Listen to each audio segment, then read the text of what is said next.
All right, let's talk. If you're a SOC analyst and you're staring at a screen at 3 a.m. wondering, what is next for me? You've come to the right place. Today, we're going to chart out the career paths that get you beyond those rotating shifts and into your next big chapter in cybersecurity. Man, this just hits hard, doesn't it? This is a feeling shared by so many people on the front lines of cyber defense. The burnout from those crazy around-the-clock schedules is no joke. It is real. But listen, it doesn't have to be the end of your story. And look, let's be clear, being a SOC analyst is an amazing and absolutely critical entry point into the security world. I mean, you're in the trenches, right? You're seeing real threats firsthand.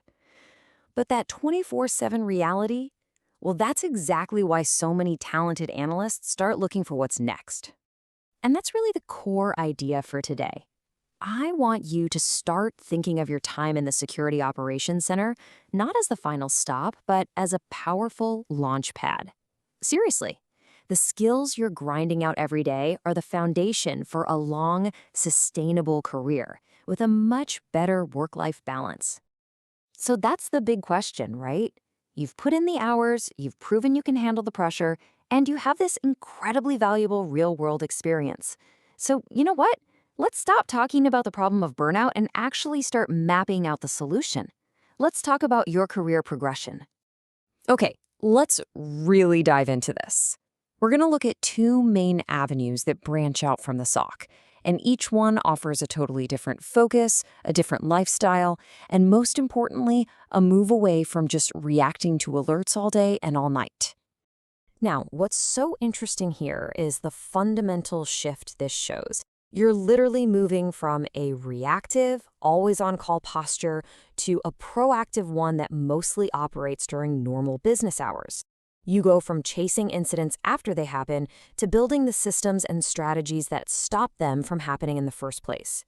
It's a total game changer. So, path number one, the deeply technical route. If you love getting your hands dirty, if you're comfortable on the command line, and you want to stay on the absolute cutting edge of security tech, this is for you. So, what does a security engineer do? Well, you become the architect. Instead of just analyzing alerts that come out of the SIEM, your security information and event management tool, you're the person who builds it, tunes it, and makes it smarter. You're the one creating the solutions, the scripts, the automations, the secure infrastructure that reduce risk before it even has a chance to generate an alert. Okay, so how do you get there? Well, the community is pretty clear on this one. You've got to start mastering scripting languages like Python or PowerShell. I mean, think about it.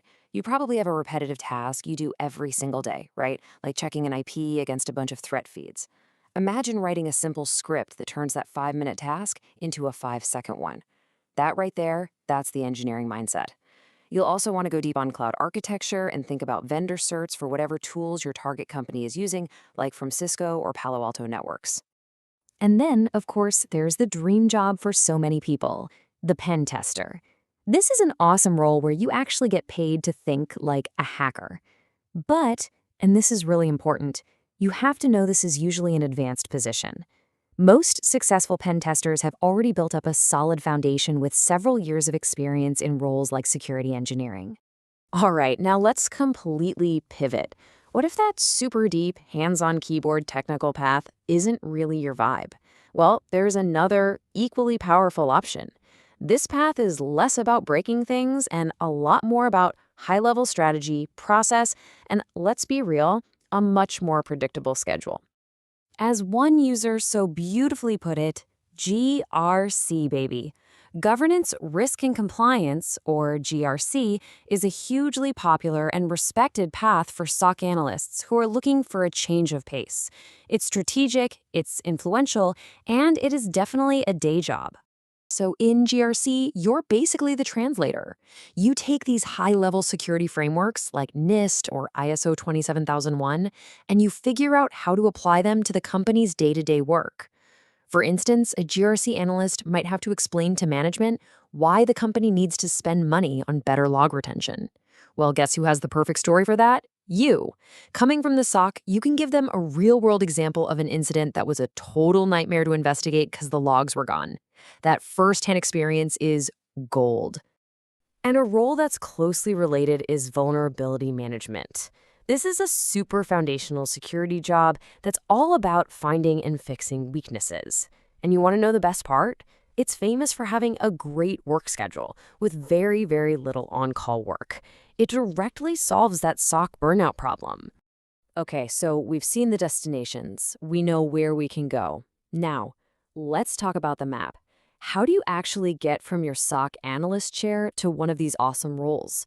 It's way more achievable than you might think. Here it is, a simple 4-step plan.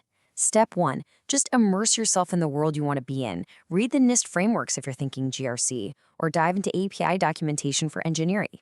Step 2, learn the skills. Step 3, get your hands dirty in a home lab. And step 4, and this is so important, start applying. Don't wait until you feel 100% ready, because you probably never will. Your SOC experience is your biggest piece of leverage. Use it. Oh, and here's a fantastic pro tip from somebody who actually made this exact switch. Check out GRC consulting firms. They love hiring people with your technical SOC background. They already know you get the tech side. They figure they can teach you all the GRC framework stuff. It's a perfect way to get your foot in the door. So as we start to wrap up here, I really want to drive this one key message home. Those long nights, those stressful shifts in the SOC, they are not forever. They're the training ground. They are what prepares you for a long, successful, and way more balanced career in cybersecurity. So what's the big takeaway here? First, know that SOC burnout is real, and it's a perfectly good reason to look for a change. It's not a dead end.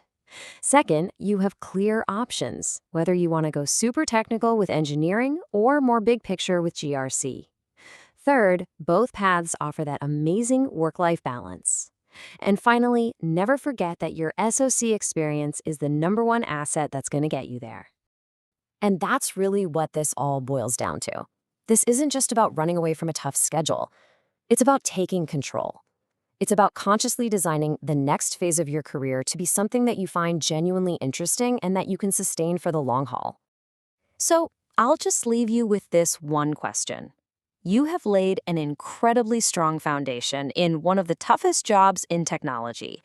The only question now is, what amazing thing are you going to build on top of it?